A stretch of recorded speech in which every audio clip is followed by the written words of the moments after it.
Choose who to control, mom or stepdad? Ayoko man tong gawin, pero sumusobra na kasi siya eh. Grabe siya. Hindi ko naman siya tunay na ama, pero grabe siya makapag-alipusta sa akin. Kaya kapag ginawa ko to, makakabawi na ako sa kanya. Hoy bakla, saan ka na naman pupunta? O, di ba? Gusto mong respetuhin kita.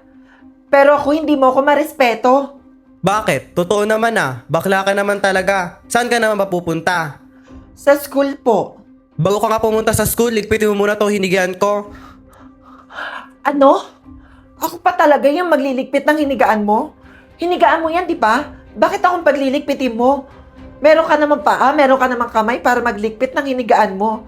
Bakit ako pa? Grabe na yung katamaran mo Sumusobra ka na talaga. Lexi, wag ka nga ganyan sa papa mo.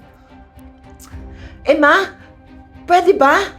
Wala naman siyang ginagawa eh. Andito lang siya, tsaka hinigaan niya yan. Hindi ko yan hinigaan. So, dapat siya ang magligpit. At tsaka pwede ba, ma?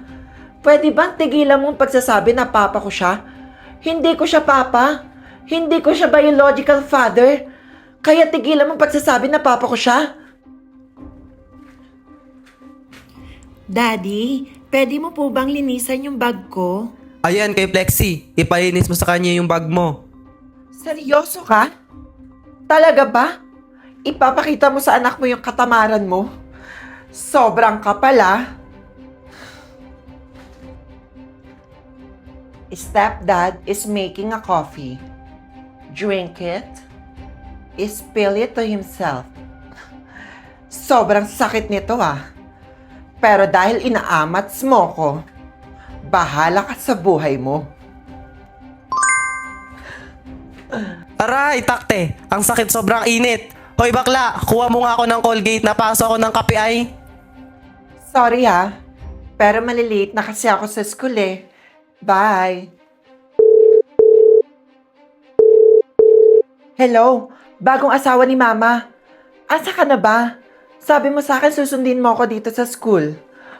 Halos 1 oras na ako naghihintay sa'yo dito wala ka pa rin? Ha? Sino ka ba?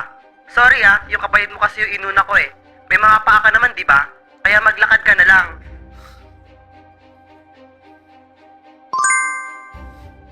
Anak, Flexi, buti andito ka na. Bakit ma? Ano po ang nangyari?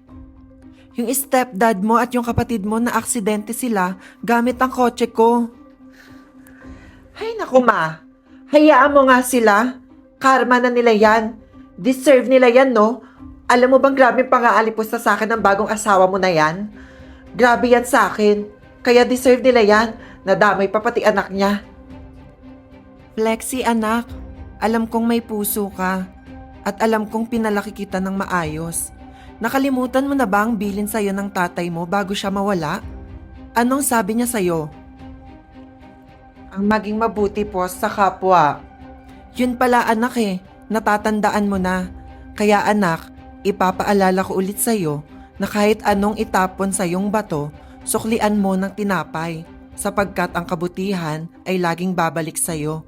Kahit hindi sa paraang inaasahan mo, ibig sabihin, kahit masama ang trato ng iba sa'yo, hindi mo kailangang magpadala sa galit.